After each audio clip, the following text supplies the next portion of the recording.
This must have never happened or may never happen, but think this way, that you are met with an accident or a type of disaster, and there is no time for the first responders to come to your rescue. You are in such a danger of life that someone has to reach out to you. And someone gives you the medical attention, someone takes you to the needed place, and you are being saved. You get new life. Now Saint Paul, who was a fervent believer of God, not just believer in Jesus, but believer in God before following Jesus. He was persecuting all those who followed Jesus, and later was that fervent, committed believer in Jesus.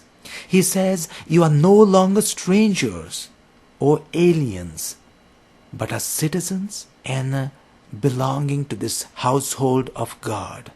Further, he says, in Christ the whole structure is joined together and grows into a holy temple of God. Now, if you don't want to believe in Jesus, consider just God.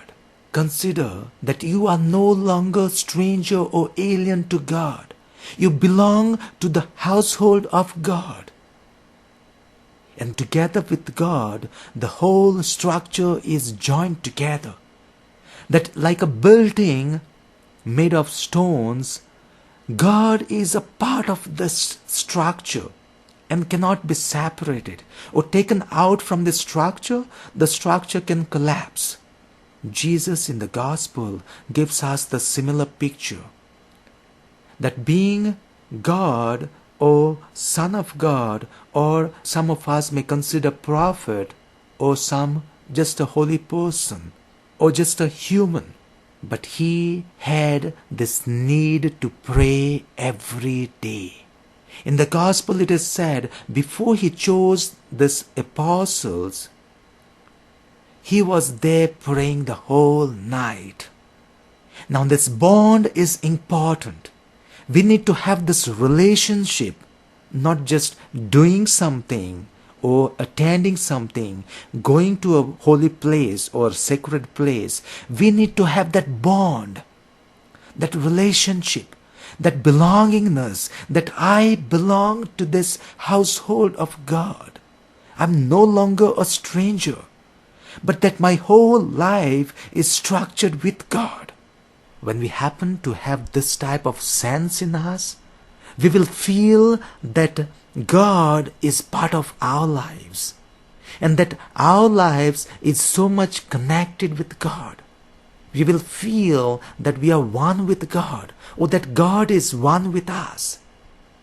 So that giving of time in prayer, in personal relationship with God is important.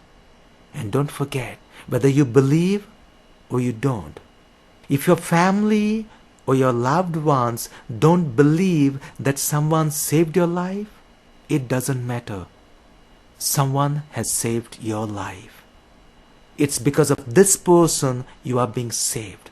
And if we are having this belongingness to this household of God, that we are no longer strangers or aliens today, it's because of this sacrifice of Christ. Christ, by his sacrifice, has brought us into this household of God once again. This Jesus died only to save us. He has saved us from dying, not from that accident or a type of disaster, but dying into that hands of Satan, into the hands of evil.